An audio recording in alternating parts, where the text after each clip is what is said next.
Sister Margaret sat in her favorite chair by the window. The old wooden chair creaked softly as she moved.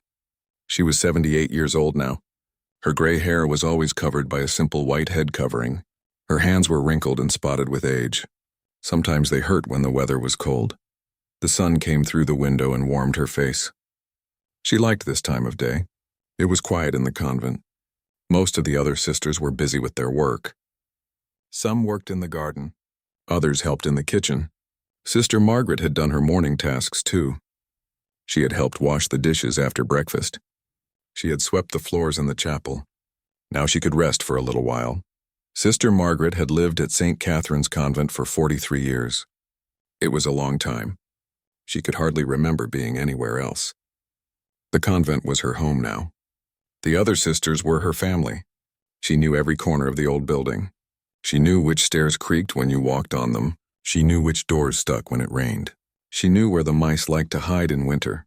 When Sister Margaret first came to the convent, she was young. She was only 35 years old then. Her hair was brown, not gray. Her hands were smooth and strong. She had been eager to help with everything. She wanted to serve God in every way she could. Now she moved more slowly. Her back was bent a little, but her eyes were still bright and kind. Every afternoon, the younger sisters gathered in the community room.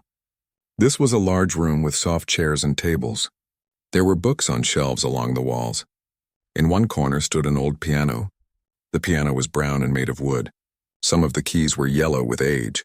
A few keys stuck when you pressed them, but it still made music. Sister Margaret always sat in the same chair during these afternoon gatherings. It was a small chair near the wall. From there, she could watch everything that happened. She could see the other sisters talking and laughing together. She could watch them as they tried to play the piano. The younger sisters loved to gather around the piano. Sister Catherine was the one who played most often. She was only 24 years old. She had been at the convent for just 2 years. Her fingers were long and thin, but when she played, the music did not sound quite right. Some notes were too loud, some were too soft. Sometimes she played the wrong notes completely.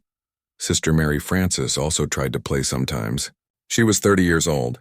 She had been a teacher before she came to the convent. She knew how to read music a little bit, but her playing was even worse than Sister Catherine's. Her hands moved too fast. She made many mistakes. The other sisters always clapped anyway. They were kind and encouraging. Young Sister Teresa sometimes asked if she could try. She was the newest sister. She had only been at the convent for 6 months. She was nervous around the piano. Her hands shook when she touched the keys. She could only play very simple songs. Even then, she often stopped in the middle because she forgot what came next. Sister Margaret watched all of this from her quiet corner. She never said anything about the music. She just listened and smiled. Sometimes she nodded her head when the music sounded good. Sometimes she closed her eyes when it did not. But she always clapped when each sister finished playing. She wanted to encourage them just like everyone else did. What none of the other sisters knew was that Sister Margaret's hands moved while she listened. She could not help it. When Sister Catherine played a hymn, Sister Margaret's fingers moved on her lap. They moved like she was playing piano too. But she did this without thinking. Her hands remembered something that her mind tried to forget. When the music had mistakes, Sister Margaret's hands showed the right way to play. Her fingers moved to the correct keys. They pressed down with just the right touch. But she did this silently. No one could see what her hands were really doing. They just thought she was nervous or restless. Under Sister Margaret's narrow bed, hidden beneath the mattress, was a secret. It was a small pile of old papers. The papers were yellow and soft from age. They were covered with lines and dots and symbols. These were sheets of music. They were songs by famous composers from long ago. Names like Chopin and Beethoven and Bach were written at the top of the pages. Sister Margaret had kept these papers for 43 years. She had brought them with her when she first came to the convent. She was not supposed to keep personal things from her old life. But somehow she could not throw these papers away. They were too important to her. They held too many memories. Sometimes, late at night when everyone else was sleeping, Sister Margaret would take out these old papers. She would hold them carefully in her hands. She would look at the notes and remember how the music sounded. She could still read every symbol. She could still hear every melody in her mind. But she had not played these songs for many, many years. During evening prayers, Sister Margaret often found her hands moving again. While she said her prayers, her fingers would move like they were touching piano keys. She did not mean to do this. It just happened. The movements were so natural to her. They were like breathing or blinking her eyes. The other sisters never noticed these small movements. They were all focused on their own prayers. Besides, Sister Margaret always kept her hands folded in her lap. If her fingers moved a little, it looked like she was just adjusting her position. Sister Margaret had many jobs at the convent. She helped in the kitchen every morning. She was good at cutting vegetables and stirring soup. She helped clean the chapel. She was careful to dust every surface and polish the wooden pews until they shined. She worked in the garden, too. She knew which plants needed more water and which ones needed less sun. All of these jobs kept Sister Margaret busy. They kept her mind occupied during the day, but in the quiet moments when she sat by her window or lay in her bed at night, her thoughts often drifted to music. She remembered melodies from long ago. She remembered the feeling of piano keys under her fingers. She remembered the joy that music used to bring to her life. Sister Margaret had learned to live without music. She had found other ways to serve God and help others. She was content with her life at the convent. But deep in her heart, there was still a small flame of love for music. It had never gone out completely. It was just hidden, like the old sheet music under her mattress. As Sister Margaret sat by her window that afternoon, watching the younger sisters attempt their simple songs, she said a quiet prayer. She thanked God for her peaceful life. She thanked Him for the other sisters who had become her family. And quietly, secretly, she thanked Him for the gift of music that still lived in her heart, even if no one else knew it was there. Before Sister Margaret became a nun, her name was different. Her full name was Margaret Catherine Sullivan. She lived in a small town with her parents and her younger brother. Their house was on a quiet street lined with maple trees. In the front room of their house stood a beautiful black piano. Margaret's mother had saved money for 3 years to buy that piano. She worked extra hours at the local dress shop. She mended clothes in the evenings to earn a few more dollars. Margaret's father helped too. He worked overtime at the factory whenever he could. They both believed their daughter had a special gift that needed to be nurtured. Margaret started taking piano lessons when she was 6 years old. Her teacher was Mrs. Henderson, an elderly woman who lived 3 blocks away. Mrs. Henderson had studied music in the big city when she was young. She knew immediately that Margaret was different from her other students. Most children struggled to learn the basics. They had trouble reading the notes on the page. They could not make their hands work together properly. But Margaret seemed to understand music naturally. She could play a simple song after hearing it just once. Her small fingers moved across the keys like they belonged there. By the time Margaret was 10 years old, she was playing pieces that most teenagers could not manage. She practiced every day after school. While other children played outside or watched television, Margaret sat at the piano. But she did not mind. Playing music made her happier than anything else in the world. Margaret's parents were amazed by their daughter's talent. They had never been able to afford music lessons when they were children. Neither of them could play any instrument. But they could see that Margaret had been given something special. They wanted to help her succeed. When Margaret was 12, Mrs. Henderson said she had taught the girl everything she could.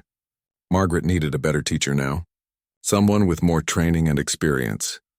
Mrs. Henderson recommended a professor from the state university. His name was Dr. Williams, and he only taught the most talented students. Margaret's parents were worried about the cost. Dr. Williams charged much more money than Mrs. Henderson, but they decided to find a way. Margaret's mother took on even more mending work. Her father started working on weekends. They wanted to give their daughter every opportunity to develop her gift. Dr. Williams was impressed with Margaret from their first lesson. He had been teaching for 30 years. He had worked with many talented young musicians. But Margaret was exceptional. She had not only natural ability but also dedication and passion for music. She was willing to work hard to improve. Under Dr. Williams' guidance, Margaret's playing became even more beautiful. She learned to play pieces by the great composers. Chopin's nocturnes flowed from her fingers like water. She could make Beethoven's sonatas sound both powerful and gentle. Bach's complex melodies seemed simple when she played them. When Margaret was 15, Dr. Williams suggested she enter a state competition. This was a contest for young musicians from all over the state.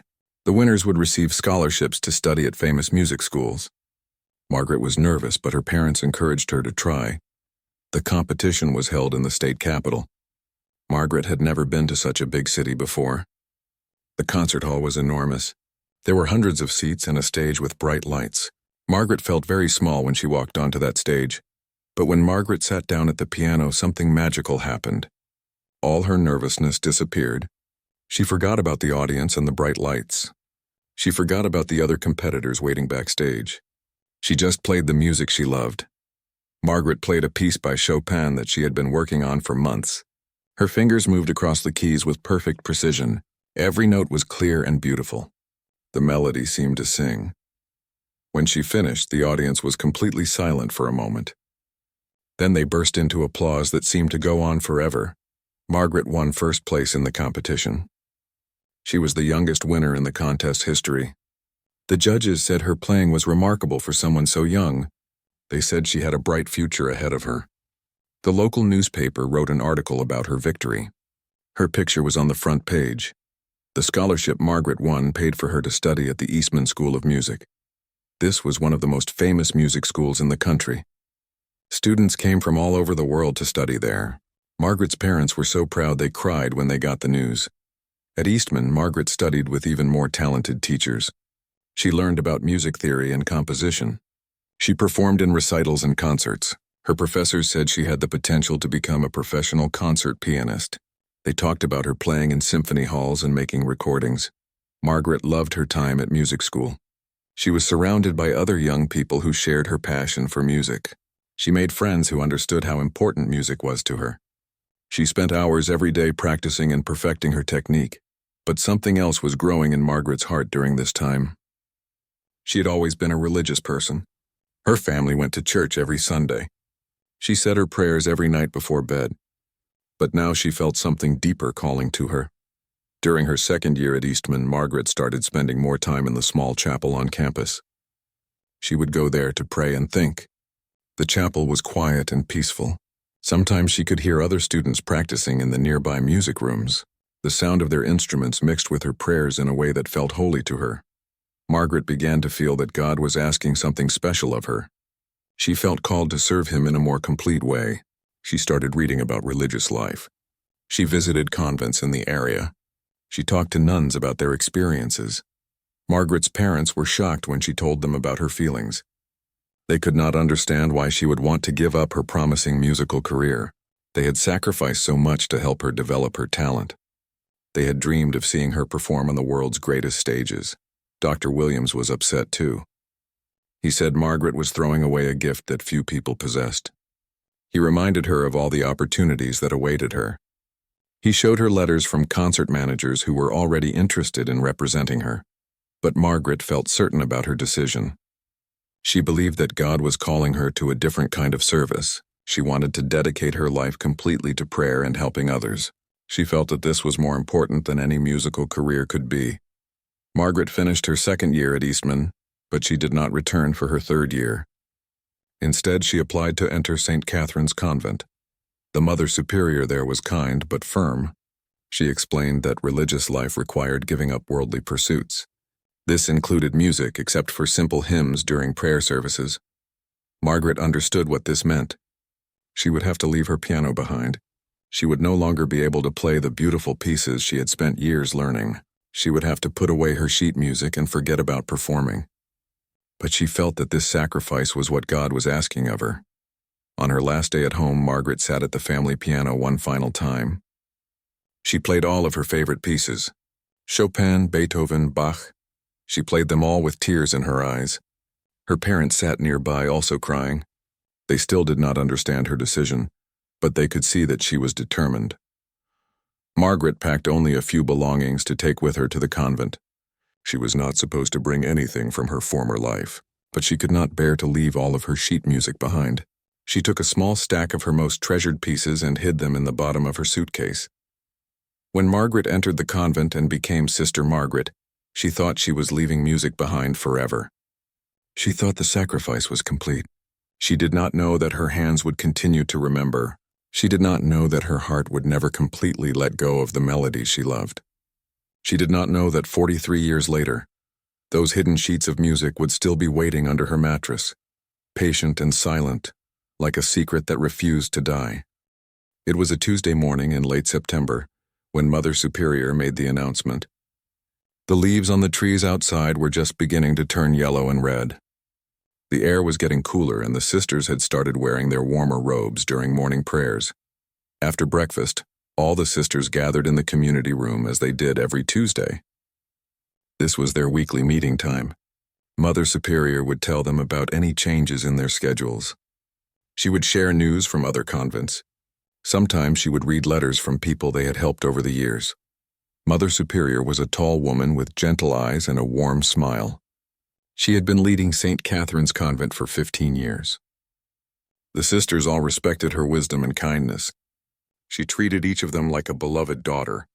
Even when she had to correct someone's mistakes, she did it with love. "Sisters," Mother Superior began, her voice carrying clearly across the room, "I have some exciting news to share with you today.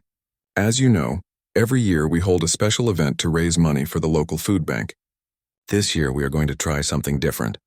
The younger sisters looked at each other with interest. They always enjoyed the annual fundraising event. Last year they had held a bake sale. The year before that they had organized a garden tour. People from the community always supported their efforts generously. This year, Mother Superior continued, we are going to have a talent show. Each of you will have the opportunity to share one of your special abilities with our guests. We want to show the community that the Sisters of St. Catherine's have many gifts beyond prayer and service. Sister Catherine's face lit up immediately. She had been hoping for a chance to share her piano playing with a larger audience. She had been practicing hymns for 2 years now. While she knew her playing was not perfect, she thought it had improved a lot since she first arrived at the convent. Sister Mary Frances raised her hand. "What kinds of talents are you thinking about, Mother Superior?" she asked.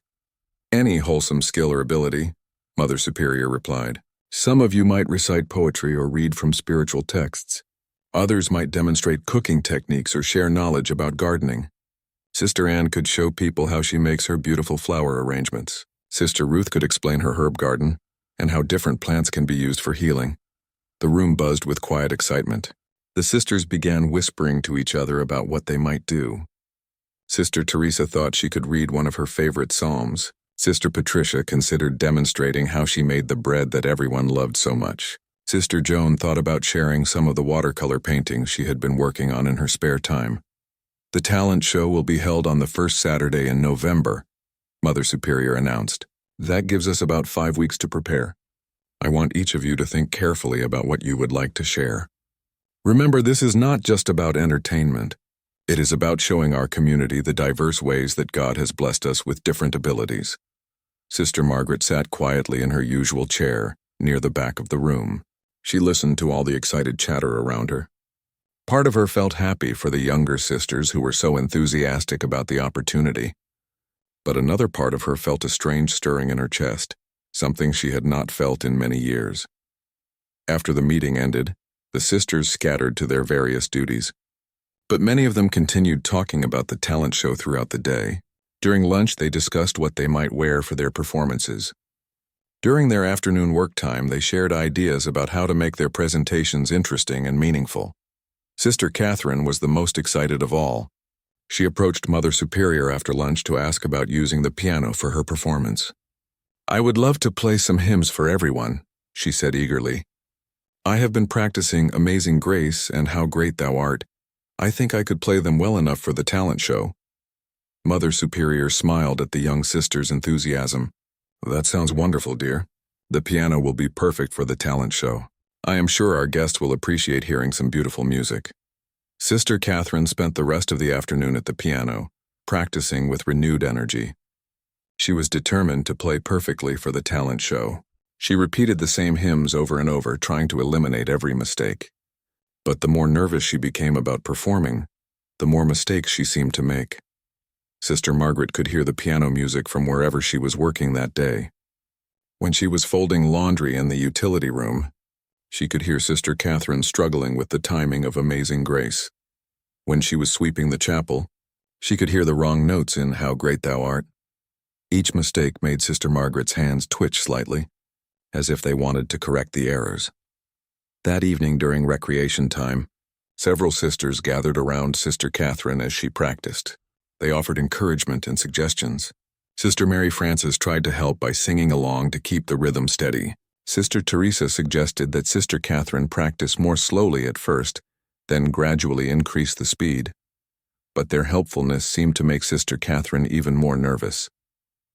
With so many people watching and listening, her hands became tense. She pressed the keys too hard, making some notes sound harsh. She rushed through the difficult parts, which made her stumble and have to start over. Sister Margaret watched from her usual quiet corner. She could see the frustration on Sister Catherine's face. She could hear the strain in the young woman's voice when she apologized for each mistake.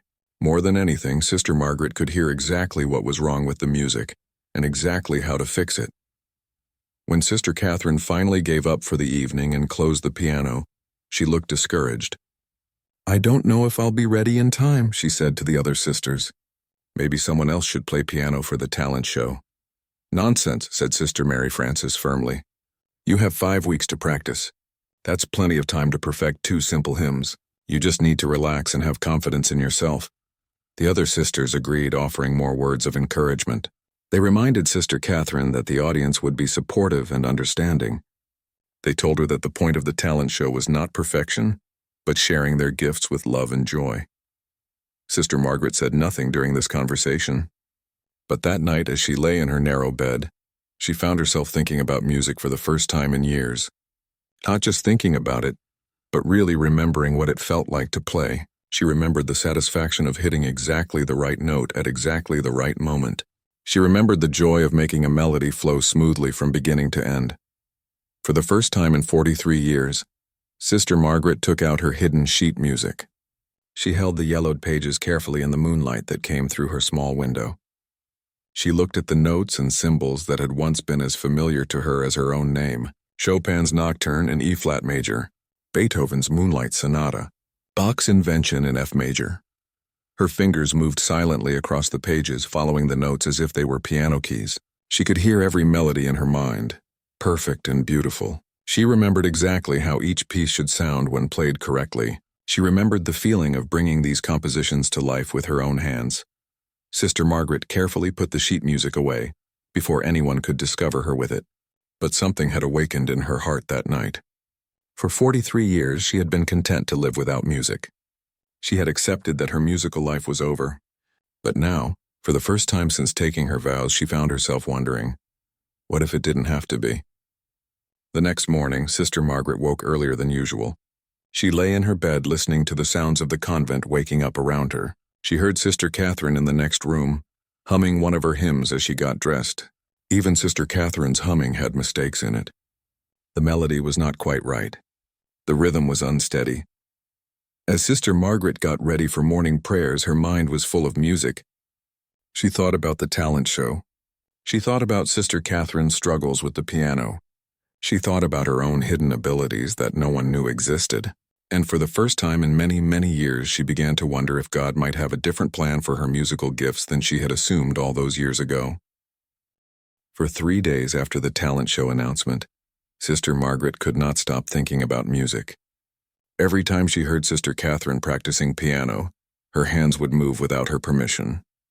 When she was kneading bread in the kitchen, her fingers pressed the dough in rhythm to melodies only she could hear. When she was pulling weeds in the garden, her movements followed the tempo of long-forgotten songs.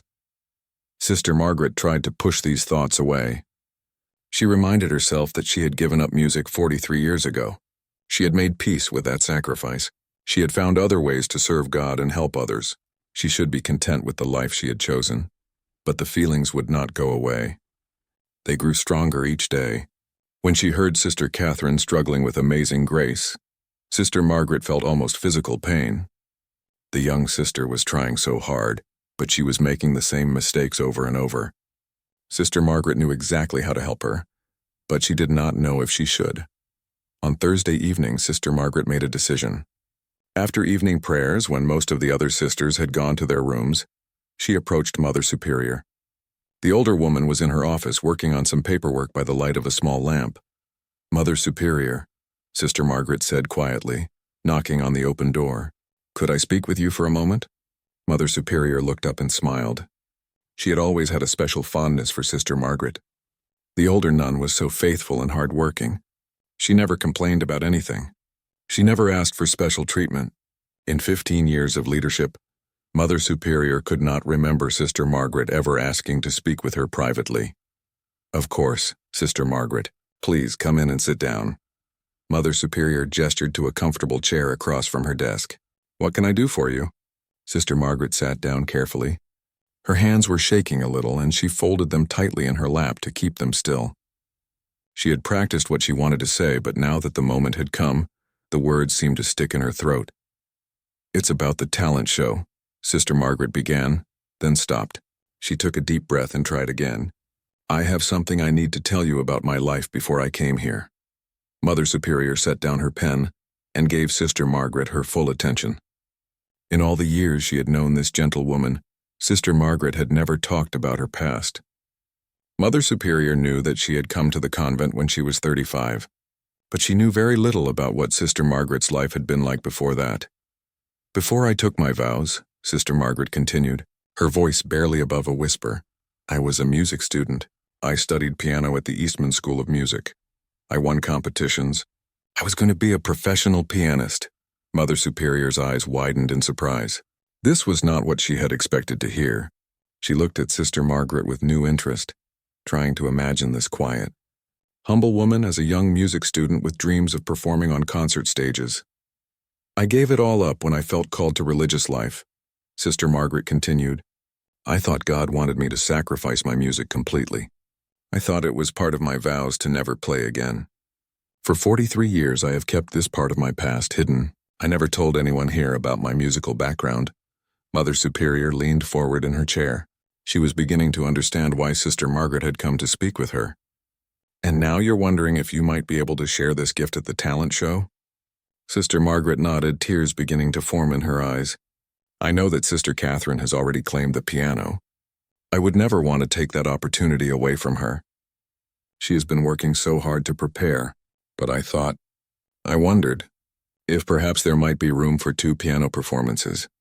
Mother Superior was quiet for a long moment. She studied Sister Margaret's face, seeing the hope and fear mixed together in her expression. This was clearly very difficult for the older woman to ask. Mother Superior could tell that it had taken great courage for Sister Margaret to come forward with this request.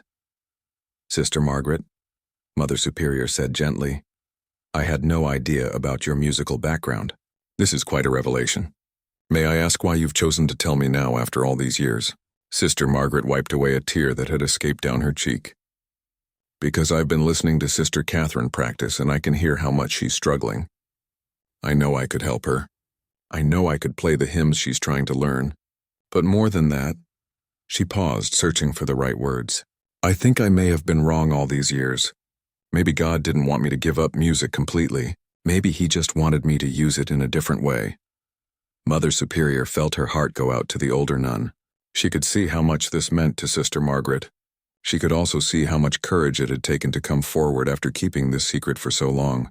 But she also had to consider the feelings of Sister Catherine, who had been so excited about her chance to perform. Sister Margaret, Mother Superior said carefully, I appreciate you sharing this with me. It must have been very difficult to keep such a significant part of your past hidden for so long. However, Sister Catherine has been preparing for weeks now. She's very excited about her performance. I'm not sure it would be fair to change the plans at this point. Sister Margaret's face fell, but she nodded in understanding. Of course, I should not have asked. Sister Catherine deserves her chance to shine. I was selfish to think of myself. You're not selfish, Mother Superior said firmly. You have a gift that God gave you, and it's natural to want to use it.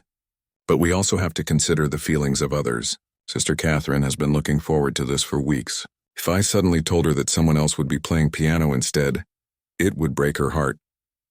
Sister Margaret stood up to leave. I understand completely.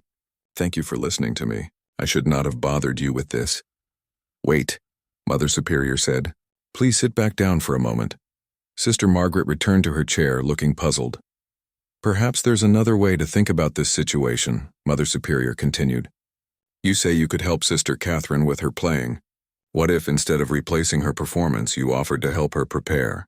You could give her some guidance without anyone else knowing about your background. Sister Margaret considered this suggestion.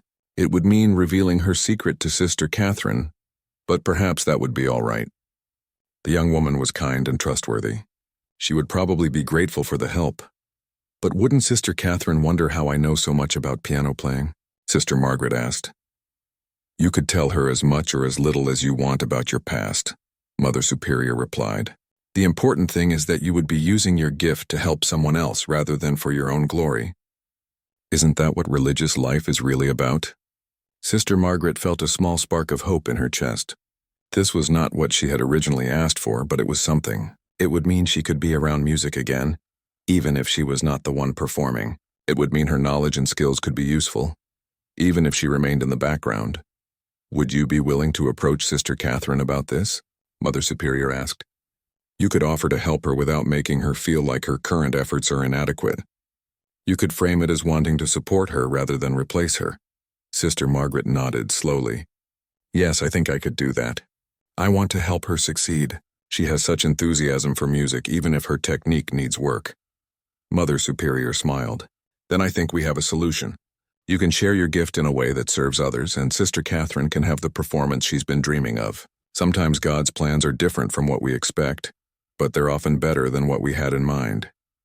Sister Margaret left Mother Superior's office feeling both disappointed and hopeful. She had not gotten what she had originally asked for, but she had been given something else, a chance to be around music again, and a chance to help someone else succeed. As she walked back to her room, she realized that perhaps this was exactly what God had intended all along. That night, Sister Margaret lay in bed thinking about how to approach Sister Catherine. She wanted to be helpful without being overwhelming. She wanted to share her knowledge without making the young woman feel inadequate. Most importantly, she wanted to use her musical gifts in a way that truly served others, rather than herself. For the first time in 43 years, Sister Margaret fell asleep with music in her heart and hope for tomorrow. The Saturday evening of the talent show arrived with crisp November air and clear skies. Sister Margaret had spent the past 5 weeks helping Sister Catherine prepare for her piano performance. The lessons had been conducted quietly, with Sister Margaret carefully sharing just enough of her knowledge to help without overwhelming the young nun. Sister Catherine had improved significantly with Sister Margaret's gentle guidance. Her timing was much better now. She made fewer wrong notes. Her confidence had grown with each practice session. Sister Margaret had been careful to let Sister Catherine take credit for all the improvements, always encouraging her by saying things like, "You're getting so much better and your hard work is really paying off." But Sister Margaret had not told Sister Catherine the full truth about her musical background. She had simply said that she had taken some piano lessons when she was young. Sister Catherine had been grateful for any help, and she never questioned how Sister Margaret knew so much about proper technique and expression. Now, as the evening of the talent show arrived, Sister Margaret felt a mixture of pride and nervousness. She was proud of how much Sister Catherine had improved. But she was also nervous about whether the young woman would be able to perform well in front of an audience. Practicing in the quiet community room was very different from playing for a room full of people. The church hall had been decorated with colorful fall leaves and small white lights. Rows of folding chairs faced a small stage area where the sisters would perform. A microphone stood ready for those who needed it. The old piano had been moved to one side of the stage, tuned as well as possible by a volunteer from the community. People began arriving at 6 o'clock. There were families from the parish, longtime supporters of the convent, and curious neighbors who had heard about the unusual event. By 7 o'clock, nearly every seat was filled. The audience included elderly couples who had known the sisters for years, young families with small children, and teenagers who had come with their parents. Sister Margaret had volunteered to help serve refreshments after the show. This meant she would spend most of the evening in the back of the hall, near the small kitchen area where coffee and cookies were waiting. From her position, she could see the stage clearly, but she would not be visible to most of the audience. Mother Superior welcomed everyone and explained the purpose of the talent show. She talked about the food bank and how the donations collected that evening would help feed hungry families in their community. She thanked everyone for their generous support over the years and their continued friendship with St. Catherine's Convent. The performances began with Sister Anne demonstrating flower arranging. She created a beautiful centerpiece while explaining the symbolism of different flowers in Christian tradition. The audience watched with interest as she worked, and they applauded enthusiastically when she finished. Sister Ruth was next. She had set up a small display of herbs from the convent garden. She talked about how different plants could be used for cooking and natural healing. She let people smell samples of lavender, mint, and rosemary. Several audience members asked questions about growing their own herb gardens. Sister Teresa read a psalm that had special meaning to her. Her voice was clear and strong despite her nervousness. She had chosen Psalm 23, and she recited it with such genuine feeling that many people in the audience were visibly moved. When she finished, there was a moment of reverent silence before the applause began. Sister Patricia demonstrated bread making, explaining each step as she worked with the dough. She talked about how bread was a symbol of God's provision, and how sharing meals brought people together.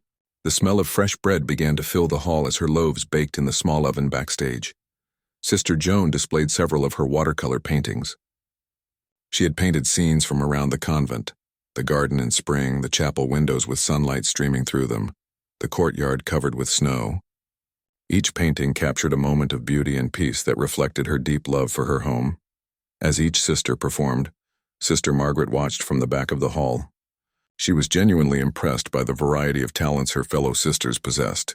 She had known that Sister Anne was good with flowers, but she had not realized how artistic her arrangements could be. She had eaten Sister Patricia's bread many times, but she had never thought about the skill and knowledge that went into making it perfectly every time. Finally, it was Sister Catherine's turn. Sister Margaret felt her heart begin to beat faster as the young woman walked onto the stage. Sister Catherine looked nervous but determined. She had chosen to wear her newest habit, and her face was flushed with excitement and anxiety. Sister Catherine sat down at the piano bench and adjusted her position. She placed her hands on the keys and took a deep breath. Sister Margaret found herself holding her own breath, silently praying that all their practice sessions would pay off. Sister Catherine began to play Amazing Grace. The first few notes were clear and steady. Sister Margaret felt a surge of pride. But then, about halfway through the first verse, Sister Catherine's nerves got the better of her. Her hands began to shake slightly. She hit a wrong note, then another. She tried to recover, but the mistakes seemed to multiply. Sister Margaret could see the distress on Sister Catherine's face. The young woman was trying so hard to play correctly, but her nervousness was making everything worse. She was pressing the keys too hard now, making the music sound harsh. Her timing was becoming uneven as she rushed through the difficult parts. The audience was polite and patient. They could see that Sister Catherine was doing her best. But Sister Margaret could also see disappointment on some faces. She could hear murmurs of sympathy from people who felt sorry for the struggling performer. Sister Catherine managed to finish. Amazing Grace, though it was far from the beautiful performance she had hoped for. She paused for a moment, clearly debating whether to attempt her second song. Sister Margaret could see tears forming in the young woman's eyes. With great courage, Sister Catherine began, "How Great Thou Art." But her confidence was shattered now. The second song was even more difficult than the first, and she was making even more mistakes. Her hands were trembling visibly. She stopped twice to start over, apologizing each time in a shaky voice. Sister Margaret felt her heart breaking for Sister Catherine. All their practice sessions, all the improvement the young woman had made, seemed to mean nothing now that she was faced with performing for an audience. Sister Margaret knew exactly what was wrong and exactly how to fix it, but she could only watch helplessly from the back of the hall. When Sister Catherine finally finished her second song, the audience applauded kindly. But Sister Margaret could see the disappointment in the young woman's face as she hurried off the stage. Several people in the audience looked uncomfortable, unsure how to respond to a performance that had been so clearly difficult for the performer. Mother Superior quickly moved to the microphone to introduce the next act. But there was a technical problem with the sound system. The microphone began making a high-pitched whining noise. A volunteer rushed to fix it, but the repair was taking longer than expected. An uncomfortable silence settled over the hall. People shifted in their seats and looked around uncertainly. Sister Margaret could see that Mother Superior was beginning to look worried. They needed something to fill the time while the microphone was being repaired. That was when 8-year-old Timothy, who was sitting in the third row with his grandmother, raised his hand and called out in a clear voice, "Why doesn't the lady in the back play something?" I saw her hands moving like she was playing piano when the other sister was up there. Every head in the hall turned toward the back where Sister Margaret stood frozen with shock. Timothy was pointing directly at her. His grandmother tried to shush him, but it was too late. Everyone was looking at Sister Margaret now, including Mother Superior, who had a very surprised expression on her face. Sister Margaret felt her cheeks burn with embarrassment. She had not realized that anyone could see her hands moving during Sister Catherine's performance. She had been so focused on the music that she had unconsciously been following along, her fingers moving as if she were playing the correct notes. Mother Superior looked across the hall at Sister Margaret with a mixture of surprise and understanding. Their eyes met, and in that moment something passed between them. Mother Superior remembered their conversation from 5 weeks ago. She thought about Sister Margaret's hidden musical background and her desire to help others. "Sister Margaret," Mother Superior said into the microphone, which was working again now, "would you be willing to help us while we prepare for our final act?" Sister Margaret felt the eyes of nearly 100 people focused on her. Her hands were shaking and her mouth was dry. For 43 years she had kept her musical abilities hidden. Now, suddenly, she was being asked to reveal them to a room full of strangers. But as she looked at the expectant faces around her, Sister Margaret realized that this moment was not about her fears or her past. It was about serving others, just as Mother Superior had suggested weeks ago. The audience needed something to fill the time. Perhaps God had arranged this moment for a reason she did not yet understand. Sister Margaret's legs felt weak as she walked toward the front of the church hall. Every step seemed to take forever. The wooden floor creaked under her feet, and the sound seemed impossibly loud in the quiet room. She could feel everyone watching her, but she kept her eyes focused straight ahead, trying not to look at any of the faces turned toward her. When she reached the piano, Sister Margaret stood beside it for a moment, unsure what to do next. The bench seemed both familiar and foreign to her. She had sat at piano benches thousands of times in her youth, but not for 43 years. Her hands felt stiff and cold. Her heart was beating so fast she thought people might be able to hear it. Mother Superior approached the microphone with a gentle smile. "Sisters and friends," she said, "Sister Margaret has kindly agreed to play something for us while we prepare our final performance. I think you'll find this to be a very special treat." Sister Margaret slowly sat down on the piano bench. She adjusted her position slightly, the way she had learned to do as a child. Her feet found the pedals automatically, even after all these years. She placed her hands on the keys but did not press them yet. The keys felt smooth and cool under her fingertips. In the audience, people settled back in their chairs with expectant faces. Timothy, the little boy who had pointed her out, was leaning forward eagerly. His grandmother had a worried expression, as if she feared she should apologize for her grandson's outburst. But most people looked curious and hopeful, especially after Sister Catherine's difficult performance. Sister Margaret closed her eyes for a moment and said a silent prayer. She asked God to guide her hands and to help her use whatever gift she still possessed to bring joy to the people who had come to support the convent. She asked for strength to overcome her nervousness and wisdom to choose the right music for this moment. When Sister Margaret opened her eyes, she knew what she wanted to play. It would not be one of the complex classical pieces hidden under her mattress. Instead, she would play Ave Maria, a song that bridged the gap between her musical past and her religious present. It was a piece she had learned many years ago, but one that held deep spiritual meaning for her now. Sister Margaret placed her fingers on the keys and began to play. The first note rang out clear and pure. It seemed to fill every corner of the hall, reaching into spaces that had been silent for too long. The note hung in the air for a moment before Sister Margaret added the second note, then the third. What happened next surprised everyone in the room, including Sister Margaret herself. Her hands seemed to remember everything they had ever known about making music. Her fingers moved across the keys with a grace and precision that defied her age and the decades of silence. The melody flowed from her hands like water from a spring that had been waiting to be uncovered. The audience was completely silent, but it was a different kind of silence than before. During Sister Catherine's performance, the silence had been uncomfortable and sympathetic. Now it was the silence of people who were witnessing something extraordinary and did not want to miss a single note. Sister Margaret's arrangement of Ave Maria was not the simple version that most people knew. As she played, her musical education came flooding back to her. She added harmonies and variations that made the familiar melody sound new and wonderful. Her left hand created a rich foundation while her right hand sang the melody with perfect expression. Timothy's grandmother leaned over to whisper in his ear, "That little boy of yours has very good eyes. This lady really knows how to play piano." In the fourth row, an elderly man named Mr. Peterson wiped tears from his eyes. He had studied music when he was young, before the war changed his plans. He recognized immediately that he was listening to someone with extraordinary talent and training. This was not just competent playing, this was art. Near the back of the hall, Sister Catherine had emerged from the small room where she had been hiding after her performance. She stood in the doorway, watching Sister Margaret with amazement. She had known that the older sister had some musical knowledge, but she had never imagined anything like this. Sister Catherine felt a mixture of awe and embarrassment as she realized how patient and kind Sister Margaret had been during their practice sessions. As Sister Margaret continued to play, something magical seemed to happen in the room. The music was washing away the awkwardness and disappointment from earlier in the evening. People's faces relaxed and brightened. Some closed their eyes to listen more deeply.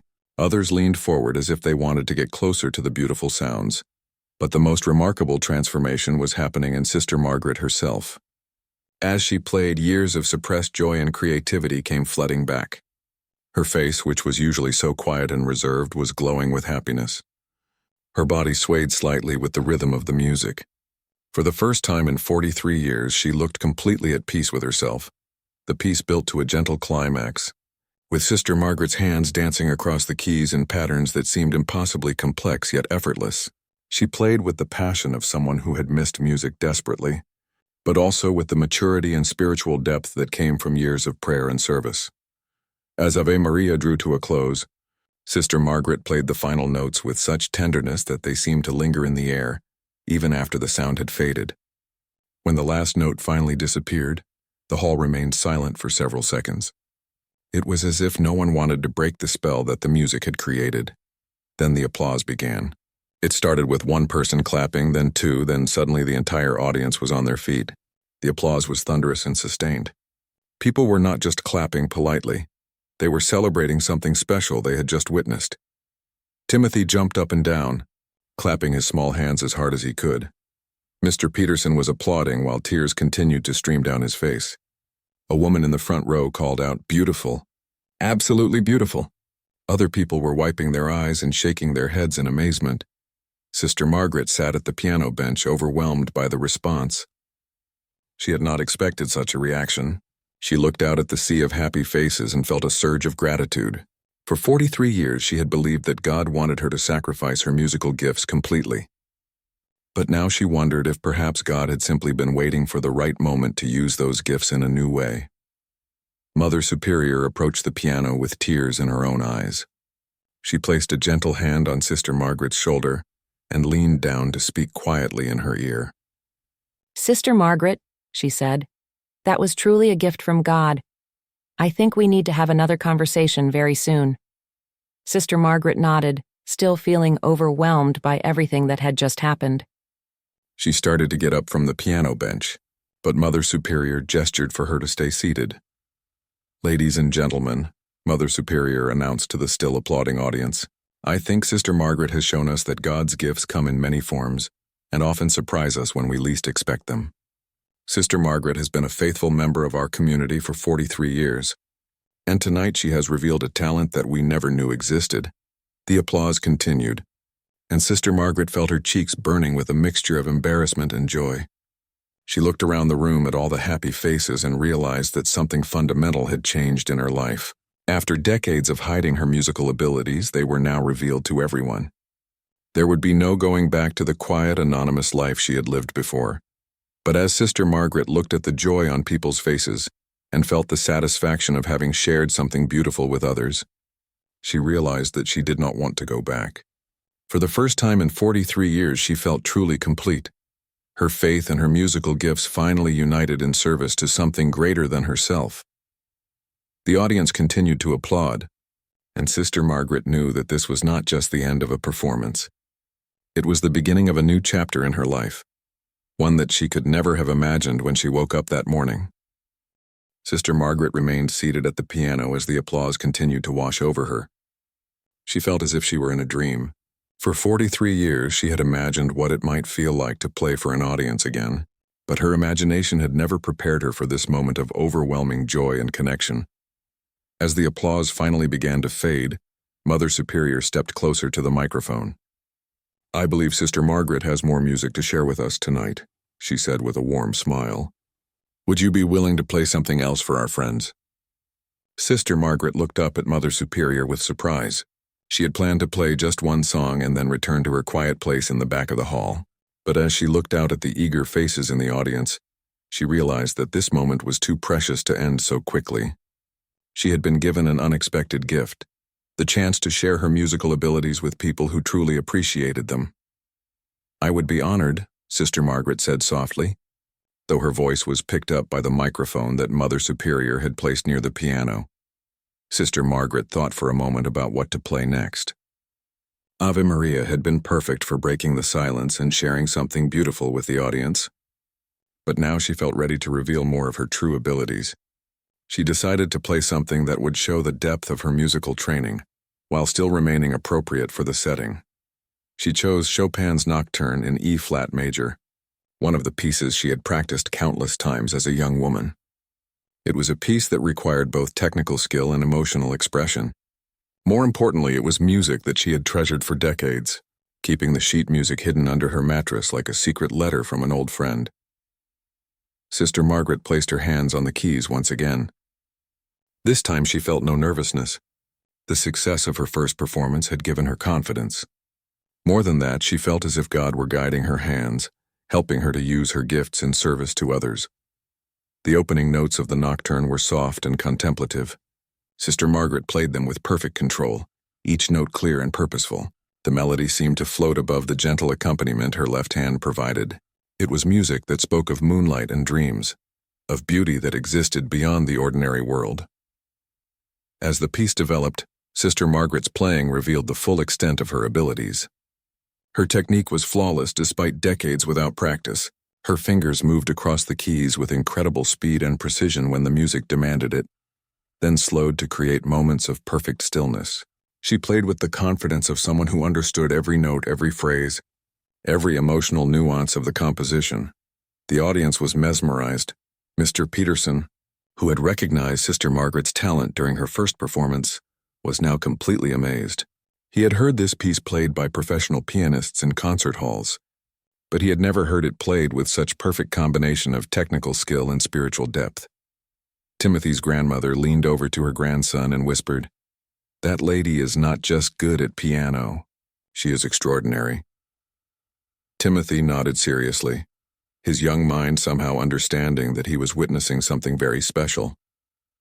In the back of the hall, Sister Catherine watched with tears in her eyes. She now understood why Sister Margaret had been able to help her so much during their practice sessions. She also understood why Sister Margaret had been so patient and kind when Sister Catherine made mistakes. The older sister had not been condescending or impatient because she knew how difficult it was to learn music properly. But Sister Catherine did not feel jealous or inadequate. Instead, she felt grateful. She realized that Sister Margaret could have revealed her abilities weeks ago and taken the piano performance for herself. Instead, she had chosen to stay in the background and help Sister Catherine succeed, even when that success was limited. This showed a generosity of spirit that Sister Catherine found deeply moving. As the nocturne continued, Sister Margaret lost herself completely in the music. Her face showed a peace and joy that the other sisters had never seen before. She swayed slightly with the rhythm, her whole body involved in creating the beautiful sounds. It was clear that playing music was not just something she was good at, it was part of who she truly was. The melody soared and dipped, sometimes playful, sometimes deeply emotional. Sister Margaret's interpretation brought out every layer of meaning in Chopin's composition. She played with the maturity that came from years of life experience. but also with the passion of someone who had been separated from something she loved and was now reunited with it. When the nocturne reached its gentle conclusion, the final note seemed to hang in the air like a blessing. Sister Margaret sat motionless for a moment, her hands still on the keys as if she could not quite believe what had just happened. The applause that followed was even more enthusiastic than before. People stood up immediately, clapping and calling out words of praise. Someone near the front shouted, "Magnificent!" An elderly woman called out, "Play more!" Several people were crying openly, moved by the beauty of the music and the story behind it. But Sister Margaret was not finished yet. She felt as if a dam had burst inside her, releasing decades of suppressed musical expression. She wanted to share one more piece with this wonderful audience, something that would bring together her classical training and her religious faith. Without announcing what she was going to play, Sister Margaret began an improvisation based on the hymn, "How Great Thou Art," the same hymn that Sister Catherine had struggled with earlier in the evening. But Sister Margaret's version was completely different. She took the simple melody and transformed it into something magnificent, adding complex harmonies and variations while keeping the spiritual heart of the song intact. This improvisation showed yet another dimension of Sister Margaret's abilities. Not only could she play classical compositions with professional skill, but she could also create new music on the spot. Her version of "How Great Thou Art" built slowly, starting with the simple melody and gradually adding layers of complexity and beauty. As the music grew more elaborate, Sister Margaret seemed to be having a conversation with God through the piano keys. The hymn became a prayer, a celebration and a testament of faith all at once. She played with such conviction and joy that even people who were not particularly religious found themselves deeply moved by the spiritual power of the music. The improvisation reached a climactic moment where Sister Margaret's hands seemed to be flying across the keys, creating cascades of notes that somehow never overwhelmed the simple beauty of the original hymn. Then she brought the piece to a close with a return to the simple melody, played with such tenderness that it felt like a gentle embrace. When the last note faded away, the silence in the hall was profound. It was the silence of people who had been transported to a different place by the music, and were slowly finding their way back to the ordinary world. For several seconds no one moved or spoke. Then the applause erupted with an intensity that surprised everyone, including Sister Margaret. People were not just clapping, they were cheering. Someone called out, "Sister, you are incredible." Another voice shouted, "That was the most beautiful music I've ever heard." Sister Margaret looked out at the audience with tears in her eyes. She saw faces filled with joy, wonder, and gratitude. She realized that her music had touched these people in a deep way. For 43 years she had believed that her musical gifts were selfish, something she needed to sacrifice for her religious life. But now she understood that music could be a form of prayer, a way of serving others, a means of bringing people closer to the divine. Mother Superior approached the piano once again, her own face glowing with happiness and amazement. She placed both hands on Sister Margaret's shoulders and looked into her eyes with deep affection and respect. "Sister Margaret," she said, loud enough for the audience to hear, "I think it's time for us to have a very important conversation about your role in our community. What you have shared with us tonight is truly a gift from God, and I believe God intends for you to use this gift in service to others." The audience applauded these words enthusiastically, and Sister Margaret felt her heart soar with hope and possibility. She had entered the evening thinking her musical life was behind her forever. She was ending it with the knowledge that perhaps her greatest musical adventures were still ahead. The applause seemed to go on forever. Sister Margaret sat at the piano, overwhelmed by the outpouring of appreciation from the audience. She had never experienced anything like this, not even during her competition days as a young woman. This was different because it was not about winning or proving herself. It was about sharing something beautiful with people who truly needed and appreciated it. As the applause finally began to subside, Mother Superior stepped to the microphone one final time. Her face was radiant with joy and amazement. She looked out at the audience and then back at Sister Margaret with an expression of profound gratitude. "My dear friends," Mother Superior began, her voice carrying clearly through the hall, "tonight we have witnessed something truly extraordinary. Sister Margaret has been a beloved member of our community for 43 years. In all that time she has served faithfully and humbly, never seeking attention or recognition for herself. Tonight we have discovered that she has been carrying a tremendous gift in silence all these years. The audience listened intently, many of them still wiping tears from their eyes. They could sense that something important was being said, something that would change things for this remarkable woman who had just moved them so deeply. Sister Margaret, Mother Superior continued, turning to face her directly, I want to make an announcement to everyone here tonight. From now on, you will be the official pianist for St. Catherine's Convent. You will play for all our services, our special events, and any other occasions where your gift can bring joy and inspiration to others. The audience erupted in applause once again, even more enthusiastically than before. People were clapping and cheering as if they had just witnessed the conclusion of a wonderful story. Timothy jumped up and down in his seat, clapping his small hands as hard as he could. His grandmother was crying happy tears as she applauded. Sister Margaret looked up at Mother Superior with surprise and gratitude. She had not expected any formal recognition or new role. She had simply wanted to help fill a quiet moment during the talent show. But now she was being offered something she had never dared to dream of, the chance to use her musical gifts as part of her religious service.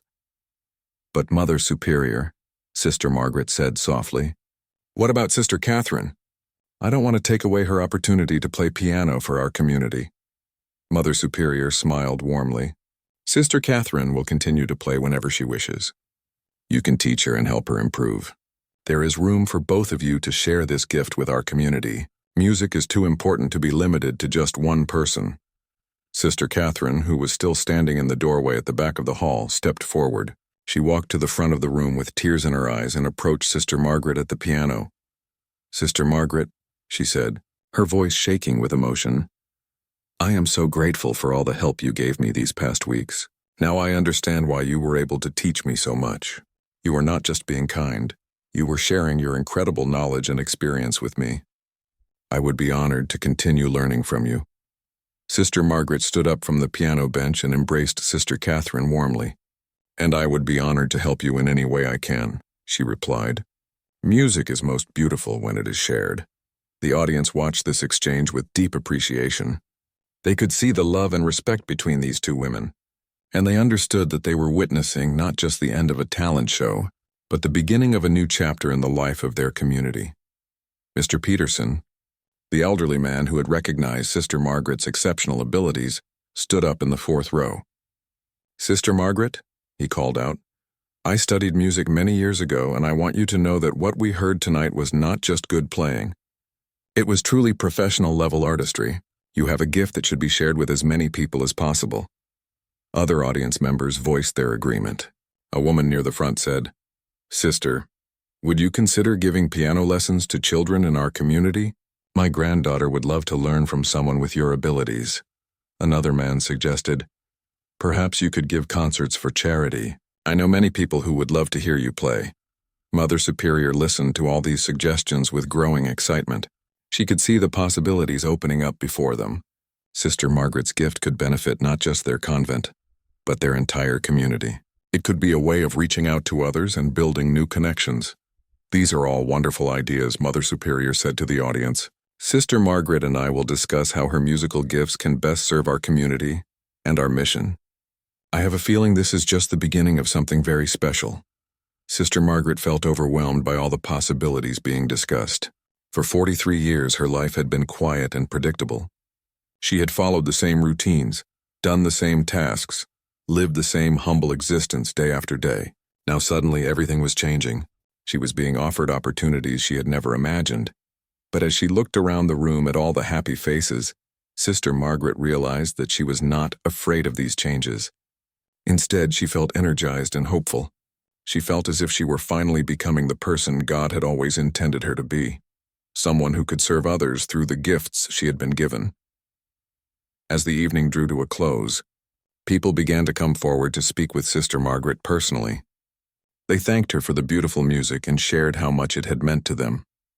Timothy's grandmother told her that her grandson had been talking about becoming a piano player himself after hearing her perform. Mr. Peterson asked if he could bring some of his old sheet music to share with her. A young mother approached with her teenage daughter. My daughter has been taking piano lessons for 3 years, she said, but she's been getting discouraged lately. After hearing you play tonight, she's excited about music again.